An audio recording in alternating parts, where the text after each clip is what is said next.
அகத்தியரனுடைய மகாத்மியம். அத்தனை சிறப்பு வாய்ந்தவர். சிவபெருமானிடமிருந்து நேரடியாக தமிழ் பெற்றவர். எவ்வளவு சிறப்பு! அவரை பற்றி பேசிண்டே போகலாம். இந்திர சபையிலே கூட, இந்திர சபையில பார்த்தோம்னா ஒரு தடவை ஊர்வசி நடனம் ஆடுகிறாள். அந்த ஊர்வசியினுடைய நடனம், இவர் வந்திருக்கார், இவரை ரிசீவ் பண்ணணும், மிகப்பெரிய முனிவர் வந்திருக்கார் பொழுது அவரை சிறப்பிக்கின்ற வகையிலே, அவரை பெருமைப்படுத்துகின்ற வகையிலே அங்க இந்திரன் வந்து ஊர்வசியை நடனமாட சொல்றான். ஆனா ஊர்வசி என்ன பண்றா, இவர் முனிவர் தானே, இவருக்கு என்ன பெருசா அப்படின்னு சொல்லிட்டு நடனம் ஆடுறா. ஆனா அந்த நேரத்திலே இந்திரனுடைய குமாரன் ஜெயந்தன் அவன் அங்க வந்து உட்கார்றான். இவர்களுக்குள்ளாக ஒரு காதல், ஊர்வசிக்கும் ஜெயந்தனுக்கும் இடையே காதல். இந்த முனிவரை மறந்து அவர் அந்த காதல் தன்மையோடு அவள் நடனமாட தொடங்குகிறாள். அது இந்திரனுக்கும் புரிஞ்சுடுறது, என்ன பண்றதுன்னு தெரியல. ஆனா அகத்தியர் தவறு கண்டுபிடித்து அந்த நேரத்திலே நடனத்தை நிறுத்த சொல்கிறார். நீ என்னை நினைத்து பாடவில்லை, என்ன வரவேற்கிறதுக்காக நீ பாடல, காதலுக்காக பாடிக்கொண்டிருக்கிறாய். இது சபையில ரொம்ப தப்புன்னு சொல்லும் பொழுது தர்க்கம் பண்றா. உங்களுக்கு நடன சாஸ்திரம் தெரியுமா அப்படின்னு சொல்லி தர்க்கம் பண்றார். அவர் நடன சாஸ்திரத்தை விளக்குகிறார். அந்த நேரத்திலே நாட்டியத்துல எத்தனை சாஸ்திரம் இருக்கிறது, எத்தனை சம்பிரதாயங்கள் இருக்கிறது, இது அத்தனையும் விளக்கி வெட்கி தலை குனிகிறாளாம் ஊர்வசி. அந்த இடத்துல ஊர்வசியை அப்புறம் சபிச்சார், அப்புறம் மனுஷலா வந்து பிறந்தாங்கிறதெல்லாம் தனியா கதை போறது. இருந்தாலும் அவருடைய அந்த பல்கலை வித்தகர்னு சொன்னோம் இல்லையா, எல்லா கலைகளையும் கற்று தேர்ந்தவர்ங்கிறதுக்காக சொன்னோம். இவ்வளவு ஏன் இன்னைக்கு பாக்குறோம்ல, மார்ஷியல் ஆர்ட்ஸ் சொல்லுவார். சிலம்பாட்டம், சிலம்பு சுத்துறா இல்ல, இந்த சிலம்பாட்டம், இந்த சிலம்பு மாஸ்டர் எல்லாம் கேட்டா சொல்லுவா, அவர்களுக்கெல்லாம் குரு யாருன்னா அகத்தியர். களரி, சிலம்பாட்டம், களரி வித்தை, களரி சொல்லுவா, கேரளால போய் பார்த்தா தெரியும். வர்மக்கலை, வர்மம்னு சொல்றா இல்லையா, நமக்கெல்லாம் வர்மக்கலைனால இந்தியன் சினிமா தான் நமக்கு தெரியும். கமலஹாசன் வந்து தாத்தா மாதிரி வந்து அப்படி குத்துனாருனாதான் நமக்கு அதான் வர்மம்ங்கிறதே நம்ம அப்பதான் தெரிஞ்சுட்டு இருப்போம். அந்த வர்மத்தையே கேரளாவிற்கே அறிமுகப்படுத்தியவர் யாருன்னு சொன்னா நம்முடைய அகத்தியர் தான். அது அவளுக்கு தெரியும். நித்தியமே அகஸ்திய மகரிஷியை பூஜை பண்ணிட்டு தான் அடுத்தது அவ பயிற்சியை ஆரம்பிப்பா.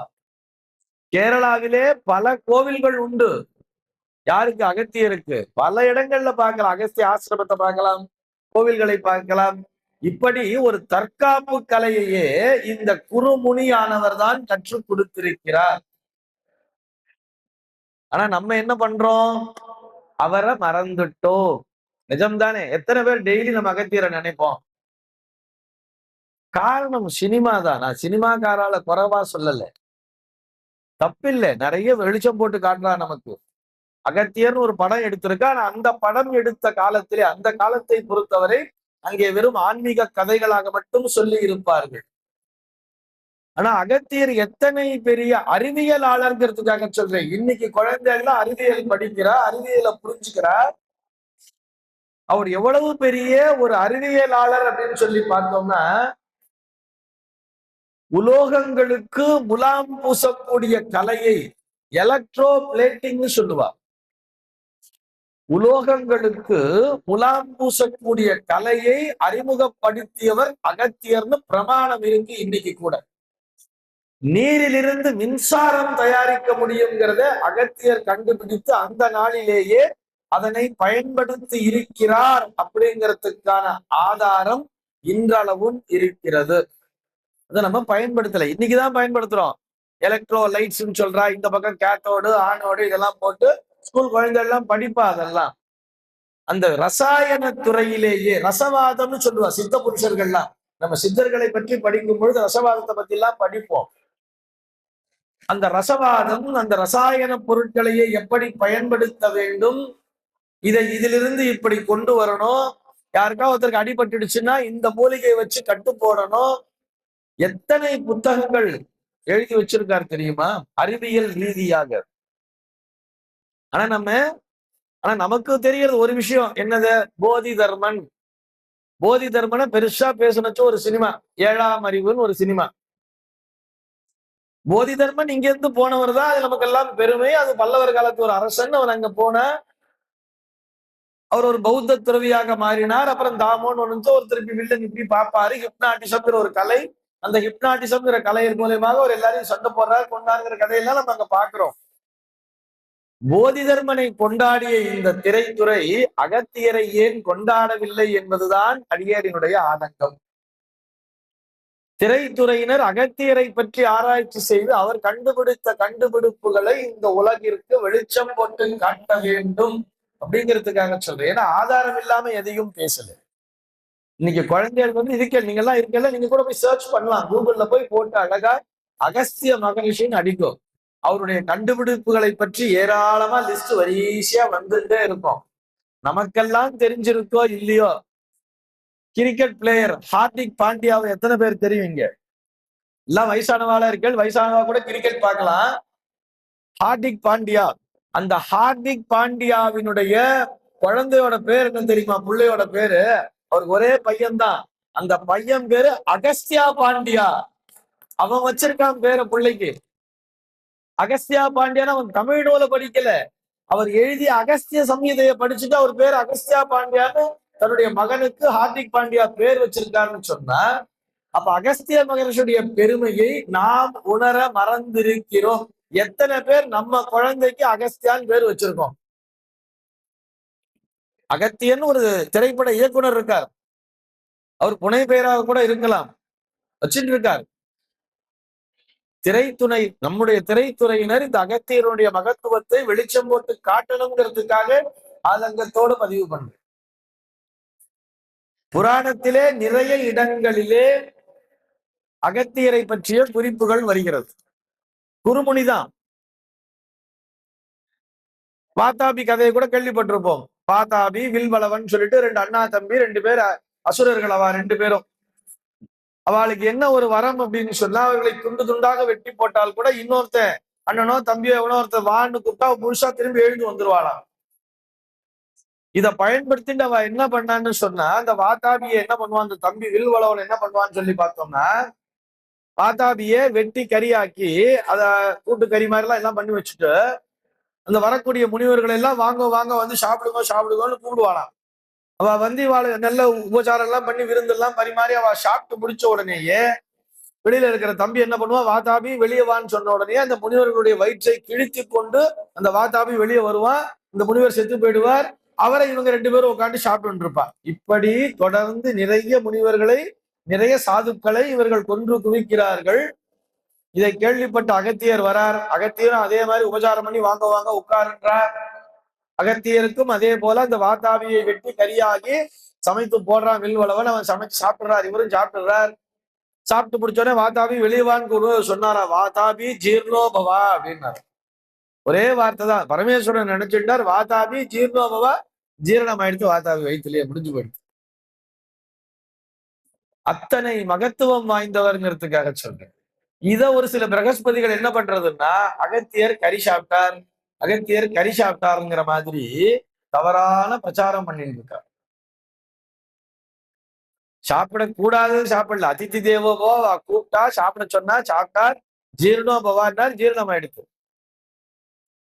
சர்வம் கிருஷ்ணார்ப்பணம், அவ்வளவுதான். எல்லாம் கிருஷ்ணன் பார்த்துப்பான். சர்வம் கிருஷ்ணார்ப்பணம், சிவார்ப்பணம், முடிஞ்சிடுத்து. சுவாமிக்கு எல்லாம் அர்ப்பணம் ஆயிடுச்சு, அவ்வளவுதான். அவருடைய மாணவர்கள் அப்படின்னு சொல்லி பார்த்தோம்னா தொல்காப்பியரை நாம் பிரதானமாக பார்த்தோம். நிறைய மாணவர்கள் இருக்காளாம். பேர்லாம் சொல்றேன், கேட்டுக்குங்க. அதங்கோட்டு ஆசான், துராலிங்கன், செம்பூன்சே, வையாபிகன், வாய்ப்பிகன், பனம்பாரன், கழாரம்பன், அனவினயன், பெரிய காக்கை பாடினி. காக்கை பாடினியா நம்ம கேள்விப்பட்டிருப்போம். அதுல பெரிய காக்கை பாடினி, தத்தன், சிகண்டி, தொல்காப்பியன், இத்தனை பேர். இவாள்லாம் முக்கியமானவர். அதுல 12வது ஆள் தான் தொல்காப்பியன். தொல்காப்பியம் எழுதுதான் நமக்கு இந்த தொல்காப்பியம். அதைத்தான் நாம் அடிப்படை இலக்கண நூலாக இன்றளவும் பயன்படுத்தி கொண்டிருக்கிறோம். அகத்தியருடைய சிஷ்யர், அகத்தியர் தான் அவருக்கு உபதேசம் பண்ணார் அப்படின்னு சொல்றோம். ஆனா இந்த வரக்கூடிய பெயர்கள்லாம் பார்த்தீங்கன்னா பெரும்பாலும் கேரளத்து மக்களுடைய பெயர்களாக இருக்கும். இந்த குடகு மலை அப்படிங்கிற அந்த பொதிகை மலை சொல்றோம் இல்லையா, அந்த மலை பொதிகை மலை, அந்த பொதிகை மலை சாரலுக்கு வந்துடுறார். அந்த மலையானது அப்படியே அந்த மலை பகுதி அப்படிங்கிறது அந்த மலை ஆளும் பகுதியாக போனதால் அங்க இருக்கக்கூடிய அந்த மூலிகைகள், அந்த மூலிகைகள்லாம் எடுத்து பறிச்சு இதெல்லாம் தான் இப்படி இப்படி செய்யணும், இதெல்லாம் சாப்பிட்டா இவ்வளவு விசேஷம்ங்கிற மாதிரி அகத்தியர் அத்தனை நூல்களை சொல்லி வைத்திருக்கிறார். ஒரு சில நூல்களை பற்றி கூட சொல்லலாம், இன்னும் கூட நீங்க சர்ச் பண்ணலாம். நிறைய சித்த வைத்தியர்கள்லாம் வச்சுட்டு இருப்பா. சித்தா மெடிசின் படிக்கிறவங்களுக்கும் அது லெசனாவே பாடமாவே சிலபஸ்லயே வச்சிருப்பா. அகத்திய வைத்திய ரத்னாகரம், அகத்திய வைத்திய சிந்தாமணி, அகத்திய பஸ்மம் 200, அகத்திய பஸ்மம் 200ன்னு ஒரு நூல் இருக்கு.